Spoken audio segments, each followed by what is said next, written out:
नमस्कार बच्चों, आप देख रहे हो टारगेट विद के। इस क्लास के अंदर मैं आप सभी का एक बार फिर से स्वागत करता हूं। आज की इस क्लास में हम जिक्र करेंगे 8th क्लास हिंदी लाख की चूड़ियां सेकंड लेसन कामतानाथ। बहुत ही अच्छा रोचक लेसन है, बिल्कुल रोचक पाठ है। बड़ी रुचिकर ढंग से लेखक ने इस पाठ की रचना की है। लाख की चूड़ियां, कामतानाथ इसके लेखक हैं। इस पाठ के अंदर लेखक ने आज का जो मशीनी युग है उसके प्रभाव का वर्णन किया है।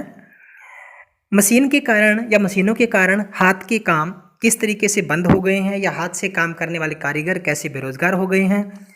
इस पाठ के अंदर पैतृक उद्योग धंधों के समाप्त होने, पैतृक का मतलब जो पीढ़ी दर पीढ़ी जो चलते आ रहे हैं उनके समाप्त होने के कारण उनके मन की पीड़ा को भी दर्शाया गया है। लेखक बचपन में स्कूल की छुट्टियों में अपने मामा के घर एक गांव में जाता था। गांव में बदलू नामक व्यक्ति था जो लाख की चूड़ियां बनाता था। यानी जो लेखक है बचपन से ही अपने मामा के गांव जाता था। वहां अपने मामा के गांव में ही एक बदलू नाम का व्यक्ति है जो शुरू से ही लाख की चूड़ियां बनाता था। लेखक भी अन्य बच्चों की भांति उसे बदलू काका कहकर पुकारता था। वह पैसे से मनीहार था। चूड़ियां बनाने का काम उनके पूर्वजों से चला आ रहा था। पूर्वजों का मतलब उनके बाप दादा भी वो काम करते थे। उनकी बनाई हुई चूड़ियां आसपास के गांव में भी प्रसिद्ध थी। लेखक का बदलू काका के पास जाने का प्रमुख कारण था कि वह उसे लाख की रंग बिरंगी गोलियां बनाकर दिया करता था। बदलू काका की चूड़ियां बनाने की प्रक्रिया भी बड़ी रोचक थी। बदलू काका अपने घर के आंगन में खड़े एक नीम के पेड़ के नीचे चूड़ियां बनाने का काम करता था। सर्वप्रथम वह तेज भट्टी पर लाख पिघलाता। लाख धातु होती है एक प्रकार से। लकड़ी की चौखट पर लाख को मुलायम करके पतली लाख का रूप देकर चूड़ी का आकार प्रदान करता था। वह बहुत सारी चूड़ियां बनाकर उन्हें बेलन नुमा लकड़ी के गोल गुटके पर चढ़ा देता था। जब चूड़ियां भली भांति जम जाती थी तब वह उन्हें एक एक करके रंगता था। बदलू काका अपनी चूड़ियों के बदले पैसे नहीं अनाज लेता था। तो इस तरीके से आपके जो पाठ में है बदलू काका के द्वारा कैसे चूड़ियां बनाई गई थी, इसमें आपका अभ्यास का प्रश्न भी बन जाता है एक कि बचपन में लेखक अपने मामा के गांव क्यों जाता था और बदलू को बदलू मामा न कहकर बदलू काका क्यों कहता था, ये चीज़ भी है। एक यहाँ से लास्ट में बात कही गई है कि बदलू काका अपनी चूड़ियों के बदले पैसे नहीं अनाज लेता था। तो एक प्रकार से ये एक प्रकार से प्रचलन प्रथा है, विनिमय की जो प्रचलित प्रथा है, पद्धति है, उसके बारे में जिक्र किया गया है। बदलू काका का स्वभाव बड़ा ही विनम्र था। लेखक ने उसे कभी किसी से लड़ते झगड़ते हुए नहीं देखा था। बदलू अपने सारा काम मचिए पर बैठकर करता। मचिया का मतलब जो चारपाई होती है उसका छोटा रूप एक प्रकार से, यानी छोटी चारपाई। वह लेखक को लल्ला कहकर पुकारता था। उसके वहां पहुंचने पर वह उसके लिए भी दूसरा मचिया मंगवा देता था। लेखक मचिए पर घंटों बैठकर चूड़ियां बनाने का काम देखता रहता था। लेखक की चूड़ियों में अधिक रुचि नहीं थी। वह उसके पास इसलिए बैठ जाता था बदलू काका उसे लाख की रंग बिरंगी गोलियां दे। अगर आपको हमारी वीडियो अच्छी लग रही है, आपको पसंद आ रही है, लेसन समझ में आ रहा है, तो प्लीज़ हमारी वीडियो को लाइक करें, शेयर भी करें और सब्सक्राइब जरूर करें। हम लगातार ऐसे ही वीडियो, ऐसे ही आपके एक एक पाठ से जुड़े हुए हर क्लास के, आपके 8वीं क्लास के हर वीडियो, उसके बाद उसके अभ्यास के प्रश्न उत्तर भी, छोटे क्वेश्चन भी, हर एक पूरा कंप्लीट आपको सिलेबस एक एक वीडियो में करवाएंगे। आशा है आप लोग इस वीडियो का आनंद ले रहे होंगे। मामा के गांव में आकर लेखक बहुत सा समय बदलू काका के पास बैठने में ही बिताता था। दोनों की आयु में अधिक अंतर होने पर भी उसमें खूब जमती थी। यानी बदलू काका काफ़ी उम्रदराज व्यक्ति था और लेखक बहुत छोटा था, बचपन था, उसमें अंदर बचपना था। उम्र में दोनों में काफ़ी अंतर होने के बाद भी उनकी जो बातें हैं वो काफ़ी अच्छी थी, उनमें तालमेल अच्छा था, उन दोनों की अच्छी बातचीत हो जाती थी। कभी कभी बदलू लेखक की बहुत खातिर भी करता था। वह अपनी गाय के दूध में से उसके लिए मलाई बचा कर रखता। आम की फसल में तो लेखक रोज ही उसके लिए 2-4 आम खा जाता था। कहने का मतलब खातिर करना एक प्रकार से इज्जत करना, मेहमान नवाजी करना, उसको भोजन इत्यादि, चाय पानी, मतलब अच्छी तरीके से उसकी एक प्रकार से मेहमान नवाजी करना।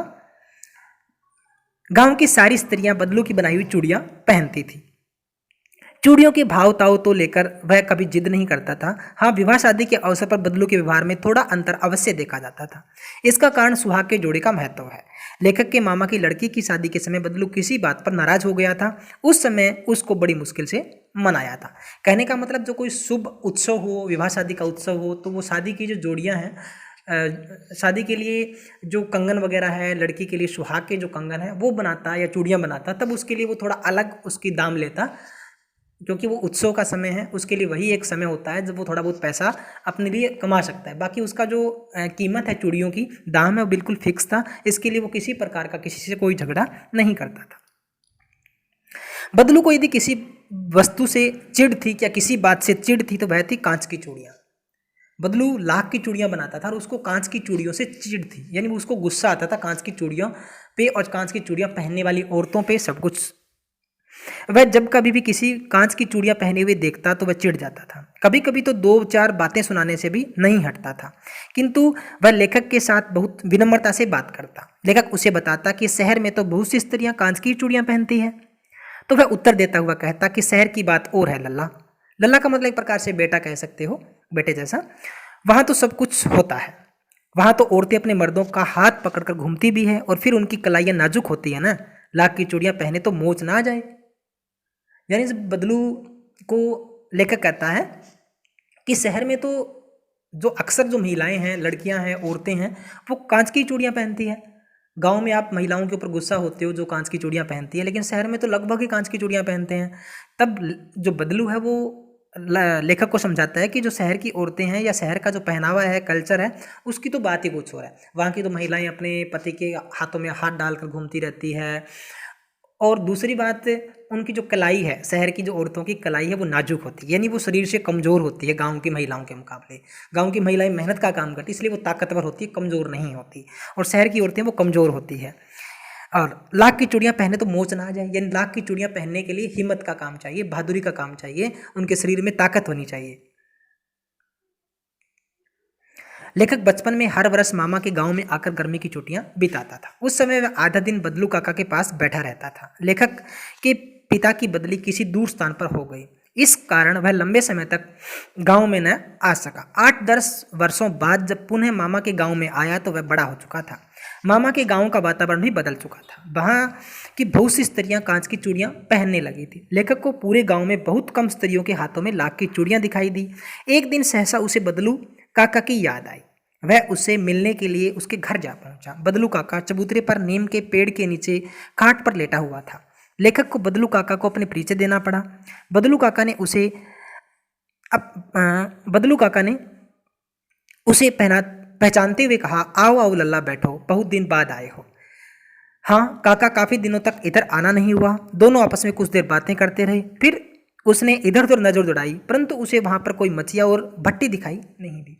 यानी कहने का मत, धीरे धीरे जो मौसम है वो बदल गया, कल्चर है बदल गया, टाइम निकलता गया और नया जो युग है वो आ गया, मशीनों का युग है वो आ गया था। धीरे धीरे हाथ के काम करने वाले लोगों का, हथकरघों का काम है वो समाप्त हो गया था। तो ऐसे ही जो लेखक है वो कई सालों के बाद अपने मामा के घर जाता है और वहाँ जाने के बाद वो बदलू काका से मिलने जाता है। वहाँ उनसे बातें करता है, हालचाल पूछता है, लेकिन कुछ देर बाद वो ध्यान देता है कि वहाँ पर न तो कोई भट्टी है और ना ही मचिया है जिस पर वो बदलू काका लाख की चूड़ियाँ बनाया करता था। लेखक ने पूछा, आजकल काम नहीं करते काका? यानी बदलू काका से पूछता है कि आजकल चूड़ियाँ बनाने का काम नहीं करते क्या? तो बदलू काका ने उसे बताया कि आज मशीनी युग है, यानी मशीन का युग आ गया है। इस युग में से बनी कांच की चूड़ियों के पहनने का प्रचलन बढ़ गया है। यानी आज के जो महिलाएं हैं, औरतें हैं, फैशन ज़्यादा करती हैं और जो कांच की चूड़ियाँ हैं वो ज़्यादा बिकने लगे हैं। लाख की चूड़ियाँ हैं वो ज़्यादा दिखने में सुंदर नहीं होती, लेकिन वो पहनती नहीं है। मुझे फसली, इसी बीच जो लेखक है वो अपनी सफाई में अपनी बात करता करता हाथ के काम में कहा, मतलब इस तरह की बातें करता है कि जो मशीनी युग में सफाई है वो हाथ के काम में आजकल नहीं आती, इतना अच्छी वो दिखती नहीं है। ये सब बातें करते करते बदलू काका को खांसी आने लगती है और इस समय वो बताता है कि मुझे ये फसली खांसी है, यानी एक मौसम की जो एलर्जी होती है वो है मुझे, यही महीने भर से हो रही है, 10-15 दिन में ठीक हो जाएगी। यानी जैसे ही मौसम बदलाव आएगा, मौसम ठीक हो जाएगा तो मुझे ये खांसी भी नहीं रहेगी, खांसी भी ठीक हो जाएगी। लेखक ने बातों का विषय बदलते हुए आम की फसल के विषय में पूछा। बदलू काका ने तुरंत उसके लिए आम मंगवाए, उसे खाने के लिए दिए।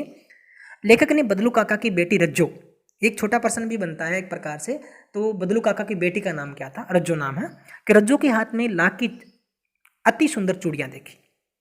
बदलू काका ने बताया कि यह उनके लिए बनाया गया अंतिम जोड़ा था। यह उसने जमींदार की बेटी के विवाह के लिए बनाया था, लेकिन सुहाग के जोड़े के लिए केवल 10 आने दे रहा था, इसलिए उसे देने से इनकार कर दिया। यानी जैसे ही पहले की बताया था कि जो सुहाग के जो जोड़ा है उसके लिए जो चूड़ियाँ बनाता है वो काफ़ी सुंदर होती है और वो विशेष दाम पे उनको बेचता है, लेकिन जो गांव के जमींदार की बेटी के लिए अंतिम जोड़ा बनाया था वो उसने मुझे ज़्यादा पैसे नहीं दिए या बहुत ही कम कीमत मुझे दे रहा था, इसलिए मैंने उसको नहीं दिया। यह बात सुनकर लेखक को बदलू काका पर गर्व हुआ आया कि हालात ने उसे भले ही हरा दिया हो, किंतु अपने आप से नहीं हारा। यानी उसने अपने नियम नहीं बदले, आत्मसम्मान को बरकरार रखने के लिए उसने जो अपना नियम है, अपनी आदत है, वो नहीं छोड़ी। वह स्वाभिमान था, उसका व्यक्तित्व पर गर्व हो, उसका व्यक्तित्व कांच की चूड़ियों की भांति शीघ्रता से टूटने वाला नहीं है। यानी उसका करेक्टर बहुत मजबूत करेक्टर वाला व्यक्ति था। लेखक बदलू काका के घर से आम खाकर मामा के घर लौट आया था। इस तरीके से आपका जो पाठ है बदलू काका, इस पाठ में मुख्य करेक्टर है, लेखक भी मुख्य भूमिका में है, दोनों की बातचीत है। लाख की चूड़ियाँ पाठ का शीर्षक है कि किस तरीके से मुख्य इसमें विषय यही है कि किस तरीके से मशीनी युग के आने से हाथ के काम करने वाले या छोटे जो लघु उद्योग है, कुटीर उद्योग है, वो समाप्त हो गए हैं और लोगों का जो रोजगार है वो छिन गया है। ये आपका पाठ है। इसमें आपका जो पेपर में एक और चीज़ आती है वो है गद्यांश। यानी पाठ में से कुछ एक पंक्तियाँ आपको मिलती हैं, आपकी हेल्प बुक में ये मिल जाएगी, वहीं से मैंने ये उठाई है। तो इसमें आपका ये 6 नंबर का पेपर में आता है। ये टोटल 80 नंबर का जो आपका पेपर आता है वार्षिक पेपर, उसमें 6 नंबर का गद्यांश आता है। फिर उसकी आपको प्रसंग का मतलब इस पाठ में क्या बताया गया है, इसके लेखक कौन है, इसके पाठ का नाम क्या है। व्याख्या में इसको सरल करके लिखना होता है पंक्तियों को, और विशेष के अंदर कवि ने किस प्रकार की भाषा शैली का, मुहावरे, अलंकार का प्रयोग किया है। ठीक है, तो आप प्रसंग देख सकते हो। प्रस्तुत गद्यांश हिंदी की पाठ्य पुस्तक वसंत भाग 3 में संकलित लाख की चूड़ियाँ नामक पाठ से लिया गया है। इसके लेखक श्री कामतानाथ है। इसमें लेखक ने परंपरागत व्यवसाय की चर्चा की है, जो पीढ़ियों से चले आ रहे हैं, लघु उद्योग, कुटीर उद्योग, हाथ के करने वाले उद्योग है, उनकी परंपराओं की, उनकी चर्चा की है। लेखक ने यह मशीनी कारीगरी को लताड़ने की कोशिश की है। यानी जो लेखक है बदलू काका, दोनों की बातचीत से ये लगता है कि जो मशीन से काम है वो करने वाले जो लोग हैं या उनका काम का तरीका है, उनको कहीं ना कहीं इसमें लताड़ा है उन्होंने, क्योंकि इससे बहुत से लोग बेकार हो गए हैं। इसके कारण बेरोजगारी बताया है, लोगों के काम करने के तरीके वो बदल गए हैं और बहुत से लोगों के खासकर रोजगार छिन गए हैं, उनका व्यवसाय छिन गया है। ये सबसे बड़ी बात है। व्याख्या इसकी आप बिल्कुल सिंपल करके लिखना है, इसको सरल शब्दों में लिखना है जैसे हम बात कर रहे हैं। विशेष लेखक ने मशीनों के प्रचलन का दस्तकारों मतलब हाथ से काम करने वाले, हथकरघा, लघु उद्योग, कुटीर उद्योग, इस पर बुरा प्रभाव पड़ा है, नेगेटिव। भाषा सरल एवं सहज है, व्यंग्यात्मक शैली का प्रयोग किया गया है। यानी लेखक ने बड़े उद्योगों पर, मशीनों पर इसमें व्यंग्य किया है। तो इस तरीके से आपका जो पाठ है पूरा का पूरा है। आपने अगर इसी तरीके से और वीडियो आपको पसंद है, आप चाहते हो कि अब लगातार हमें इसी तरीके की वीडियो, आपका जो 8th क्लास का कंप्लीट सिलेबस है वो मिलता रहे, प्लीज़ हमारे चैनल को सब्सक्राइब करें, ज़रूर देखें, कमेंट बॉक्स में अपना कमेंट ज़रूर दें, आपको वीडियो कैसा लगा, समझ में आया या नहीं, आपके काम का था या नहीं, किसी न प्रकार से अपने विचार कमेंट बॉक्स में ज़रूर दें। थैंक यू, लगातार हमारे चैनल से जुड़े रहिए। बहुत बहुत धन्यवाद। थैंक यू, मिलते हैं नेक्स्ट क्लास के अंदर।